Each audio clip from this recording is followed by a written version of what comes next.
할렐루야. 오늘도 주님의 말씀과 함께 하루를 여는 여러분에게 큰 은혜가 임하기를 축복합니다.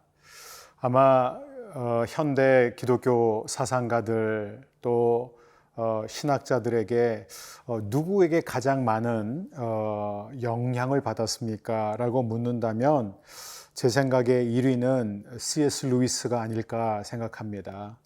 평신도나 사역자 가릴 것 없이 많은 사람들이 이 C.S. 루이스의 깊은 신학에 큰 감명을 받았죠. 근데 만일 C.S. 루이스에게 누가 당신에게 가장 많은 사상적인 신학적인 영향을 미쳤습니까? 라고 한다면 그 가운데 분명히 G.K. 체스터턴 경이 들어갈 것입니다. 이 체스터턴 경은 많은 글들을 썼는데 그가 쓴 내용 가운데 정말 저의 마음을 찔리게 하는 게 하나 있었습니다. 그게 무엇이냐면 세상에서 가장 본인이 하는 말과 행동이 일치하지 않는 사람들이 그리스도인이라는 것입니다. 정말 그리스도인들이 교회 나와서 예배 드릴 때 고백하는 대로 또 하나님의 말씀을 듣고 아멘 하는 대로 산다면은 여러분 이 세상은 얼마나 아름답게 변할까요? 그런데 하나님의 자녀는 믿음과 따로 삽니다. 고백과 따로 행동합니다. 그래서 하나님은 예레미야의 경우 고백한 대로 믿는 대로 행하고 살도록 훈련시키십니다. 오늘 예레미야 이 귀한 본문을 통해서 하나님께서 어떻게 우리를 다루시는지 함께 보기를 원합니다.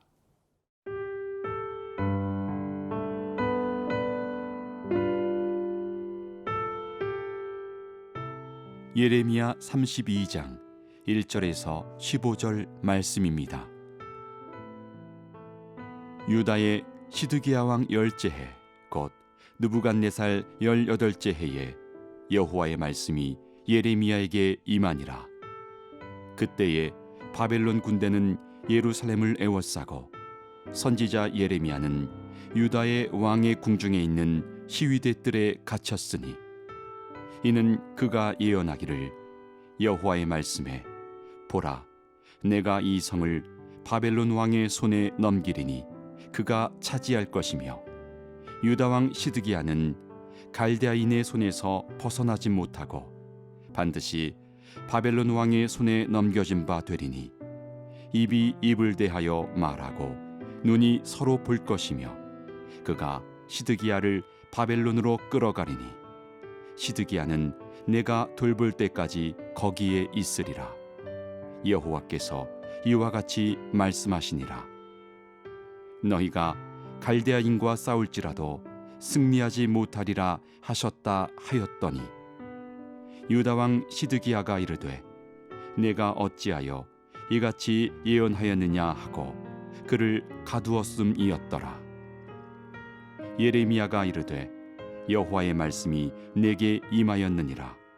이르시기를 보라 내 숙부 살룸의 아들 하나멜이 내게 와서 말하기를 너는 아나돗에 있는 내 밭을 사라. 이 기업을 물을 권리가 내게 있느니라 하리라 하시더니 여호와의 말씀과 같이 나의 숙부의 아들 하나멜이 시위대 뜰 안 나에게 와서 이르되 청하노니 너는 베냐민 땅 아나돗에 있는 나의 밭을 사라. 기업의 상속권이 내게 있고 물을 권리가 내게 있으니 너를 위하여 사라 하는지라. 내가 이것이 여호와의 말씀인 줄 알았으므로 내 숙부의 아들 하나멜의 아나돗에 있는 밭을 사는데 은 17세겔을 달아주되 증서를 써서 봉인하고 증인을 세우고 은을 저울에 달아주고 법과 규례대로 봉인하고 봉인하지 아니한 매매 증서를 내가 가지고 나의 숙부의 아들 하나멜과 매매 증서에 인친 증인 앞과 시위대 뜰에 앉아 있는 유다 모든 사람 앞에서 그 매매 증서를 마세야의 손자 네리야의 아들 바룩에게 붙이며 그들의 앞에서 바룩에게 명령하여 이르되 만군의 여호와 이스라엘의 하나님께서 이와 같이 말씀하시기를 너는 이 증서 곧 봉이 나고 봉이 나지 않은 매매 증서를 가지고 토기에 담아 오랫동안 보존하게 하라. 만군의 여호와 이스라엘의 하나님께서 이와 같이 말씀하시니라. 사람이 이 땅에서 집과 밭과 포도원을 다시 사게 되리라 하셨다 하니라. 오늘 본문은 이렇게 시작됩니다. 1절 유다의 시드기야 왕 10째 해 곧 느부갓네살 18째 해 여호와의 말씀이 예레미야에게 임하니라. 그때 바벨론 군대는 예루살렘을 에워싸고 선지자 예레미야는 유다의 왕의 궁중에 있는 시위대 뜰에 갇혔으니. 자, 예레미야는 시위대 뜰에 갇혀 있습니다. 감옥에 갇혀 있는 것이지요. 예레미야가 왜 이 상황에서 갇혀 있을까요? 그 이유는 3절에 나와 있습니다. 이는 그가 예언하기를 여호와의 말씀에 보라, 내가 이 성을 바벨론 왕의 손에 넘기리니 그가 차지할 것이며 유다 왕 시드기야는 갈대아인의 손에서 벗어나지 못하고 반드시 바벨론 왕의 손에 넘겨진 바 되리니 입이 입을 대하여 말하고 눈이 서로 볼 것이며 그가 시드기야를 바벨론으로 끌어가리니 시드기야는 내가 돌볼 때까지 거기에 있으리라. 여호와께서 이와 같이 말씀하시니라. 너희가 갈대아인과 싸울지라도 승리하지 못하리라 하셨다 하였더니 유다 왕 시드기야가 이르되 내가 어찌하여 이같이 예언하였느냐 하고 그를 가두었음이었더라. 시드기야가 예레미야를 옥에 가둔 이유는 무엇일까요? 계속해서 끔찍한 내용만 전했기 때문입니다. 정말 기분 나쁜 소리만 계속하고 있는 거예요. 지금 시드기야는 어떻게 해서든지 왕국을 지켜내기 위해서 예루살렘 성 안에 있는 사람들과 한 마음이 되어서 바벨론의 침공을 막아내려고 하고 있는데 예레미야는 지금 계속 시종일관 무슨 말을 하고 있습니까?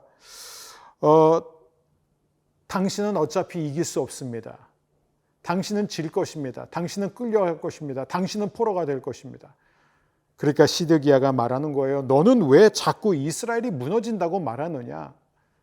이스라엘은 하나님이 선택한 민족 아니냐? 우리를 지키겠다고 이미 여러 선지자들, 거짓 선지자들 통해서 우리에게 약속하지 않았느냐? 그런데 왜 너는 혼자서 계속 내가 질 거고 내가 느부갓네살에게 끌려갈 것이라고 말하느냐? 왜 우리가 힘써 싸워도 질 수밖에 없다라는 부정적인 말을 하고 있느냐? 그래서 더 이상 이런 부정적인 말이 퍼지지 않기 위해서 시드기야는 예레미야를 옥에 가둬버립니다. 여러분, 우리는 시드기야를 통해서 무엇을 배울 수 있을까요? 시드기야는 진리에 관심이 없는 성도를 보여주고 있습니다. 그는 하나님의 말씀, 하나님의 뜻에 관심이 없고 지금 자신의 왕권이 이어지는 것, 현 상태가 유지되는 것에 관심이 있었던 것이죠.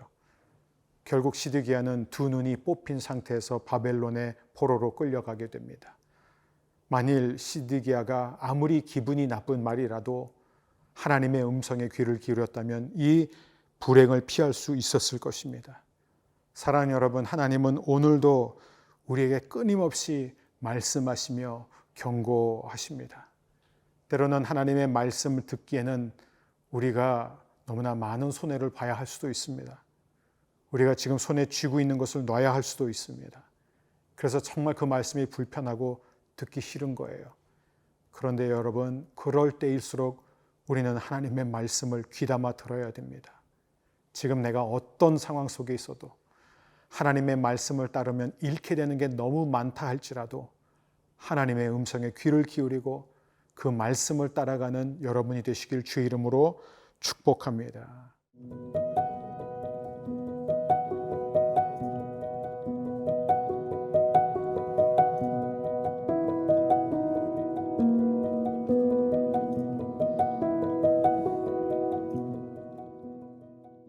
지금 남유다의 모든 영토는 이미 원수의 손에 넘어갔습니다. 예루살렘 성벽 일부도 이미 무너졌습니다. 이제 예루살렘과 성전이 불타는 것은 시간의 문제였습니다. 모든 사람들이 이 상황에서 다 자기가 갖고 있었던 땅을 팔고 싶어 했습니다. 그런데 이 상황에서 누가 바보처럼 땅을 사겠습니까? 모두가 다 적의 손에 넘어갔는데요. 그런데 하나님은 예레미야에게 이렇게 말씀하십니다. 6절이에요. 예레미야가 이르되 여호와의 말씀이 내게 임하였느니라 이르시기를 보라 내 숙부 살룸의 아들 하나멜이 내게 와서 말하기를 너는 아나돗에 있는 내 밭을 사라 이 기업을 물을 권리가 내게 있느니라 하리라 하시더니 여호와의 말씀과 같이 나의 숙부의 아들 하나멜이 시위대 뜰 안 나에게 와서 이르되 청하노니 너는 베냐민 땅 아나돗에 있는 나의 밭을 사라 기업의 상속권이 내게 있고 물을 권리가 내게 있으니 너를 위하여 사라 하는지라 내가 이것이 여호와의 말씀인 줄 알았으므로. 이 레위기 25장에 나와 있는 토지 무르기 규정이 있습니다. 친족 가운데 궁핍해져 가지고 땅을 팔아야 하는 상황이 되면은 가까운 친족이 그 땅을 사야 하는 의무가 있었습니다. 자, 오래된 전쟁 때문에 이 기근 때문에 이 전염병 때문에 예레미야의 사촌이었던 하나멜 역시 지금 굉장히 궁핍한 가운데 있었습니다. 그런데 이 하나멜도 대단하죠. 뭘 믿고 지금 이 상황에서 자신의 사촌한테 와가지고 형한테 이 땅을 살 의무가 있으니까 이 땅을 사달라고 요청했는지. 그런데 하나님은 이미 이 모든 상황을 알고 계셨고 예레미야에게 귀뜸해 주셨습니다. 내 사촌 동생이 와서 땅을 사달라고 하면 사라라고 말씀하십니다. 여러분, 이것이 비록 구약의 규정이지만 오늘 신약 시대에 살아가는 우리에게 굉장히 중요한 교훈이 있습니다. 우리는 우리 가족을 돌볼 책임이 있습니다. 궁핍에 처해 있는 우리의 친족을 돌보는 것이 바로 그리스도인의 소명 가운데 하나입니다. 우리가 아무리 힘들고 어려워도 사랑하는 가족과 친척이 어려움을 당할 때 정말 그들을 돌보는 이 아름다운 책임을 이룰 수 있는 저와 여러분이 되었으면 좋겠습니다.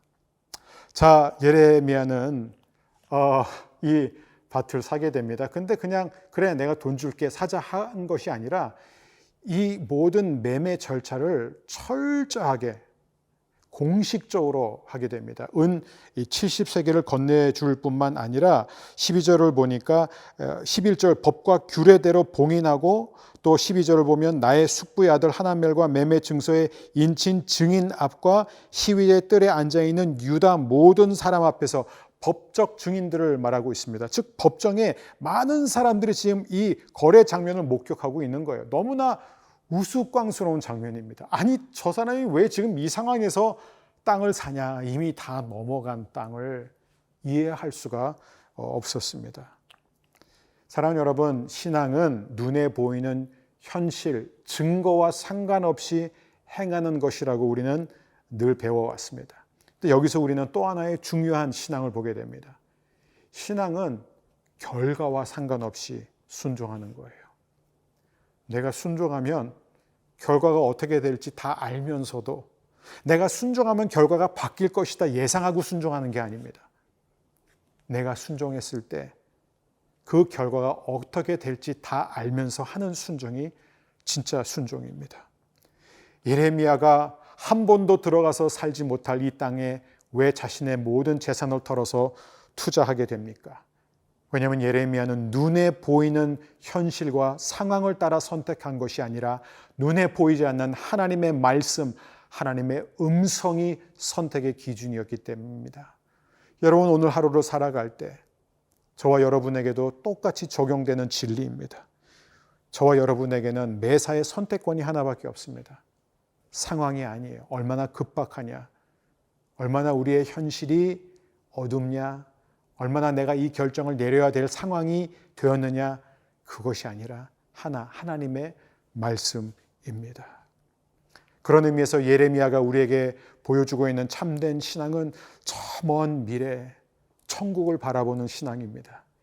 이게 바로 마태복음 13장에 나와 있는 천국은 마치 밭에 감추인 보화와 같다. 그 보화를 발견한 사람은요, 주저함 없이 자신의 모든 재산을 다 털어서 그 밭을 삽니다. 그 보화를 얻기 위해서지요. 사랑하는 여러분, 오늘 하루도 저와 여러분이 눈에 보이는 이 당장의 현실을 위해서가 아니라 하나님의 나라, 반드시 이루어질 하나님의 약속, 그리고 영원히 우리가 있게 될 하나님의 유업을 얻기 위해, 확보하기 위해 그 먼 미래를 바라보며 믿음으로 투자하는 저와 여러분이 되시기를 주의 이름으로 축복합니다.